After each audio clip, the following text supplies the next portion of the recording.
Back to the show, Jackson County's prosecuting attorney, Jerry Jarzinka, and the City of Jackson's Director of Police and Fire Services, Elmer Hitt.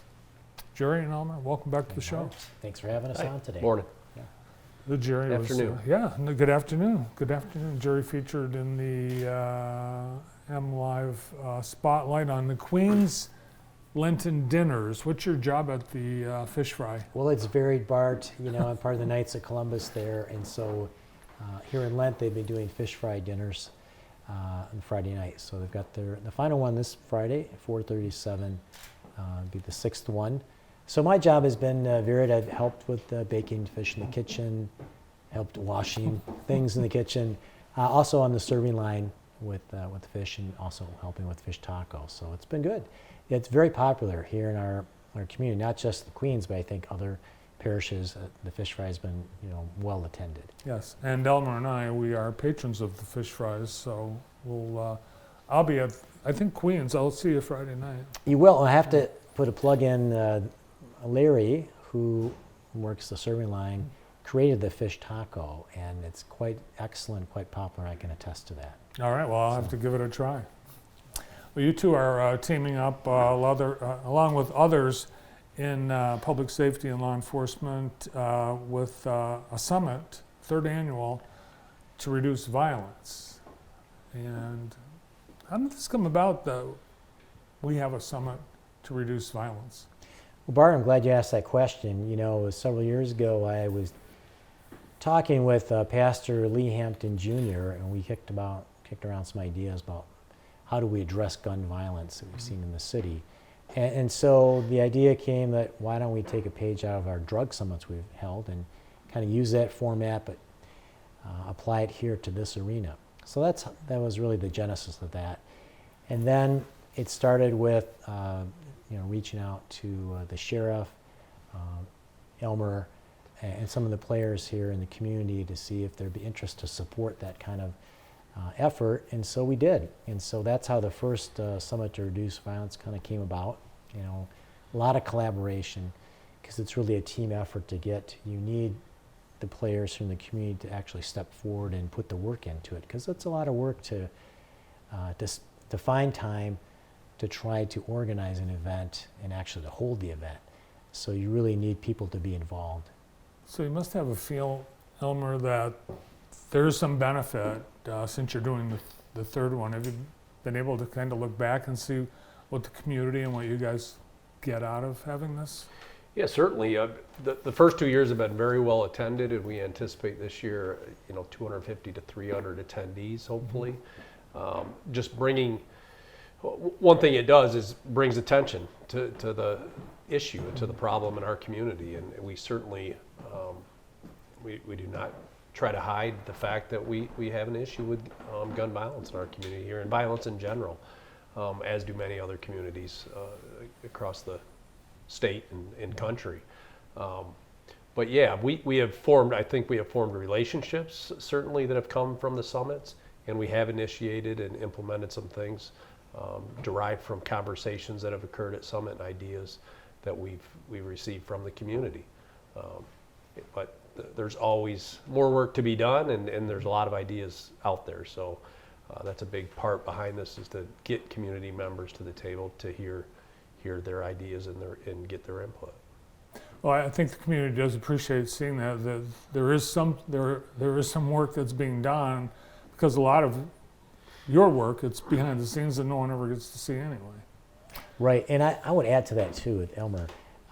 As a prosecuting attorney, I am really thankful for the great collaboration with our different police agencies. It's not just the city, but state police, the sheriff's department, Blackman Township, the townships, and even in the federal agencies, the U.S. Attorney's Office and federal agencies have been really great to work together to address our issues here locally. So, I'm not sure the public always knows that's how it works, because I don't think that's true for other counties. So I'm very greatly appreciative that see that teamwork here.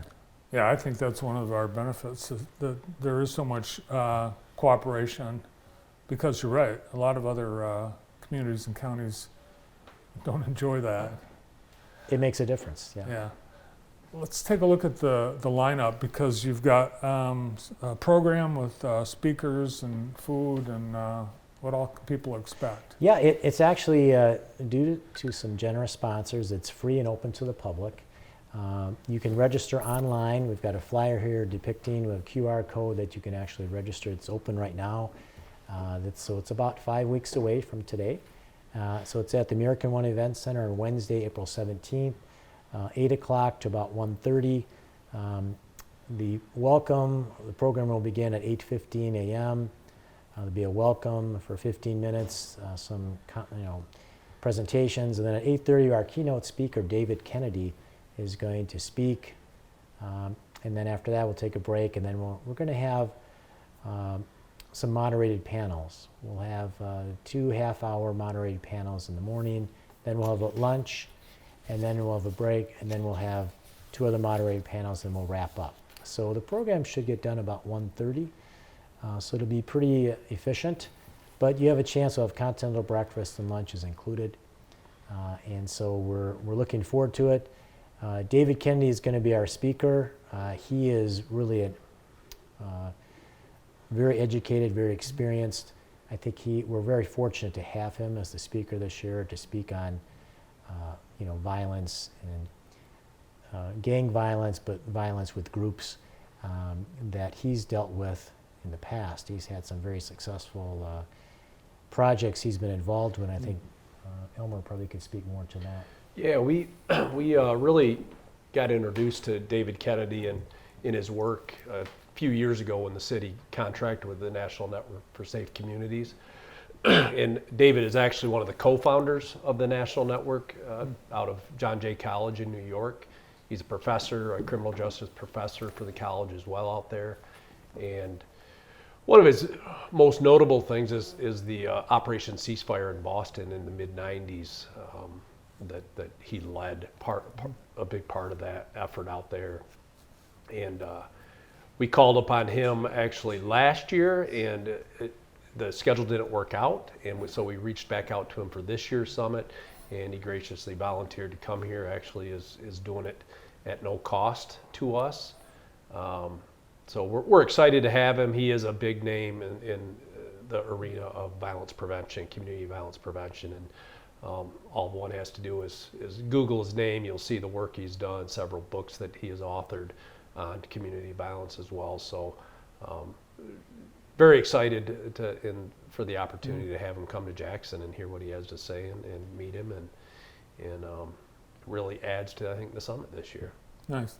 So the theme is taking action, and people aren't just going to go sit and listen. It's interactive. It is. Actually, the moderated panels, that breaks down to 4 different groups.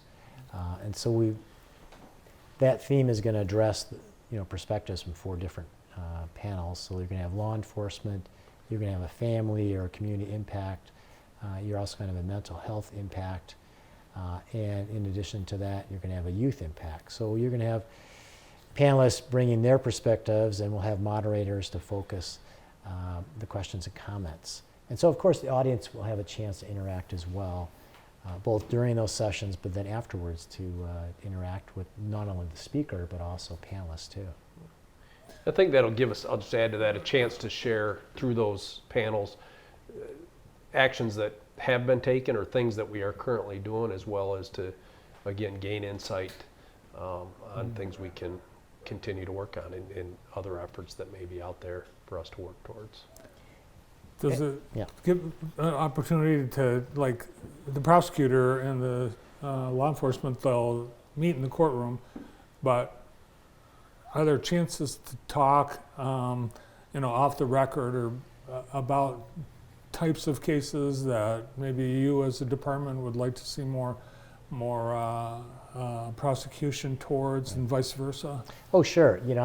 I'm sure Elmer would agree, but anytime I go to an event like this, I always get approached by citizens, and they share their comments about what's going on or what they'd like to see happen, or questions about cases we've had. So yeah, that's a great opportunity for that to happen. All right, well, great to have you guys here, and glad to see we're having this again.